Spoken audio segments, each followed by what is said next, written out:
Hi friends, आज हम लोग लोक अदालत के बारे में अध्ययन करेंगे। ये लोक अदालत क्या है?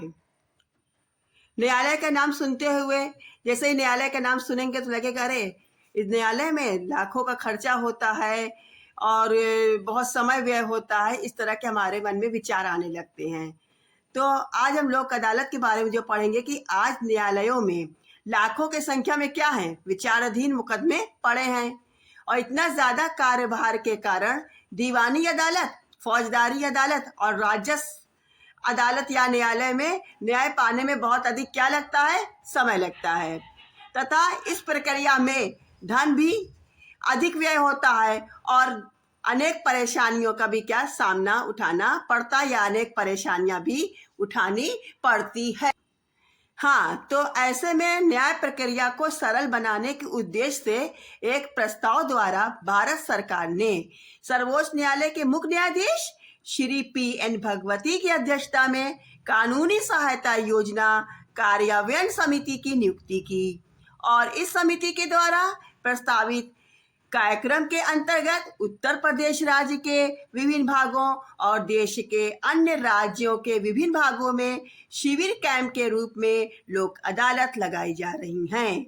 इन लोक अदालतों की कुछ विशेषताएं निम्नलिखित हैं जो कि हम इसको जो विशेषताएं उसका अब हम अध्ययन करेंगे। अब लोक अदालत की विशेषताएं क्या हैं? लोक अदालत की विशेषताएं निम्नलिखित हैं। पहला है कि इन अदालतों में मुकदमों का जो निपटारा होता है वो आपसी समझौते के आधार पर किया जाता है। सबसे पहली विशेषता कि जो मुकदमा होता है वो आपसी समझौते के आधार पर किया जाता है और जो समझौता हो जाता है उसे कोर्ट फाइल में दर्ज कर लिया जाता है। दूसरी विशेषता क्या है? इसमें वादी और प्रतिवादी अपना वकील नहीं कर सकते हैं। इसमें दोनों पक्ष न्यायाधीश के सामने आपस में क्या करते हैं? बातचीत करते हैं।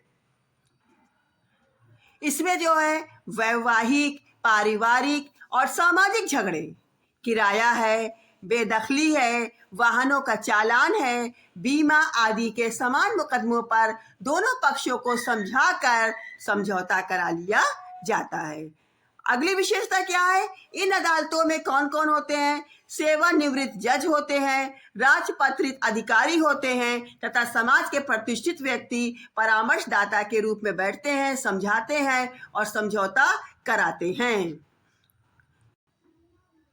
ये अदालतें ऐसे किसी व्यक्ति को रिहा नहीं कर सकती हैं जिन्हें शासन ने बंदी बनाया है। अब क्या चीज़ है कि ये अदालतें सिर्फ जो आपसी जो कि विवाद है उनका ये समझौता कराती है, लेकिन ऐसे मुकदमों में यानी ये जो है कि ये जो अदालतें हैं ऐसे किसी व्यक्ति को रिहा नहीं कर सकती हैं जिन्हें शासन ने बंदी बनाया है। ये अदालतें केवल क्या करा सकती हैं?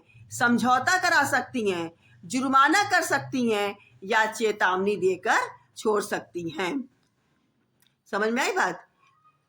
लोक अदालत को सिविल कोर्ट के समकक्ष की मान्यता प्राप्त है। इसके द्वारा दिया गया फैसला अंतिम फैसला होता है जिसे दोनों पक्षों को मानना पड़ता है, जो कि अपील नहीं की जा सकती। फिर से आप ध्यान दीजिए, लोक अदालत को सिविल कोर्ट के समकक्ष की मान्यता प्राप्त है। इसके द्वारा दिया गया फैसला क्या होता है? अंतिम होता है। दोनों पक्षों को मानना पड़ता है और इस फैसले के विरुद्ध किसी भी अदालत में अपील नहीं की जा सकती है। अब लोक अदालत की विशेषताओं के बाद अब हम ये जानेंगे कि भारत में सर्वप्रथम लोक अदालतें कब लगी। तो भारत में सर्वप्रथम लोक अदालत 1982 में गुजरात राज्य में लगाई गई और तब से लेकर यानी कि प्रश्न आता है कि भारत में सर्वप्रथम लोक अदालत कब लगाई गई, किस राज्य में लगाई गई? तो कब लगाई गई? 1982 में लगाई गई और किस राज्य में लगाई गई? गुजरात में लगाई गई। तब से लेकर दिसंबर 1999 ईस्वी तक देश के विभिन्न भागों में 40,000 से अधिक लोक अदालतें लगाई गई हैं और जिनमें 92 लाख से अधिक मामले निपटाए गए हैं। इससे लोक अदालतों की लोकप्रियता का पता चलता है। अब केंद्र तथा राज्य सरकारें स्थायी एवं निरंतर लोक अदालतें स्थापित करने का विचार कर रही है।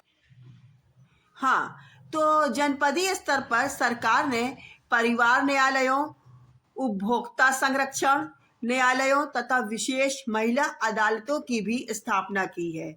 उत्तर प्रदेश में 2 अक्टूबर 1986 में परिवार न्यायालय कानून लागू किया गया है। कब लागू किया गया है? 2 अक्टूबर 1986 ईस्वी से परिवार न्यायालय कानून को लागू किया गया है। अब तक 10 परिवार न्यायालय उत्तर प्रदेश व उत्तराखंड राज्यों में कार्यरत हैं। इन न्यायालयों का उद्देश्य पारिवारिक विवादों में जैसे विवाह, तलाक, उत्तराधिकार, भरण पोषण, संपत्ति आदि के विवादों को शीघ्रता से क्या करना है? हल करना है। हाँ, तो विशेष कर महिला अदालत महिलाओं से संबंधित विवादों की क्या करती है? सुनवाई करती है।